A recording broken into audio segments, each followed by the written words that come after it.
You're attached to things. You're attached to things which you don't know. You're attached to things which you know. Why are you attached to things?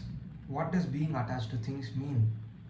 Being attached to things means that you're emotionally, physically connected with the person or the object or the place in a way in which, if the absence of that person or object was there, you would feel bad, you would feel hurt. And because of that attachment, you're inherently feeling sorrow. When you are attached to something, you're emotionally bound to it.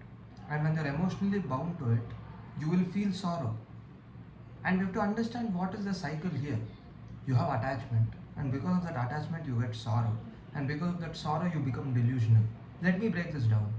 You becoming attached to something in a certain extent is going to obviously make sure that you are emotionally invested in it. And once you're emotionally invested into something, let us assume you don't want to feel that attachment anymore. There will be sorrow because your mind and body have been dependent on that emotion for this long time. And now, when the dependency is removed, you don't know what to do. So, you obviously feel sad that there was something which you were depending on which is not there right now. So, what do you do that time? You go into sorrow, and because of you being sad, you are not rational.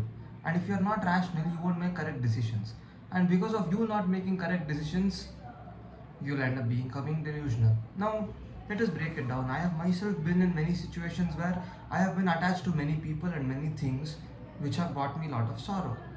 And we all are humans, and it is not easy for us to, get over this attachment very easily. It is hard, it is very hard. And when you're attached to that person and when you're attached to the thing, and when the thing is removed, you feel intense pain. You feel so much pain that it feels like you're dying. It feels like a biggest part of you is missing. It feels very, very, very hard for you to give up and move on. It's very hard to give up attachment. But there's a difference. There's a difference between attachment and love. Love is giving and understanding, but attachment is just taking. You're always selfish about what you need in the attachment.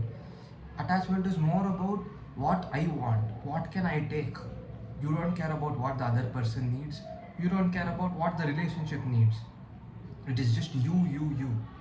Look, attachment is bad because when you're attached to something at that deep level and you cannot function without it, anything which is hindering with you and your life is inherently bad. And it is your duty to make sure that you are not using that and you are not making yourself that way. And it is hard. And come on, man, like, we are used to getting attached to things. We are humans. That is how we are built and that is how we are. It is your responsibility to not get yourself attached. And how is that? That is by identifying what you're attached to. If your chains are in a way in which you don't even know that you have chains, those are the biggest chains you have, right? You have to break free of them. You have to grow from that. You have to become better from that.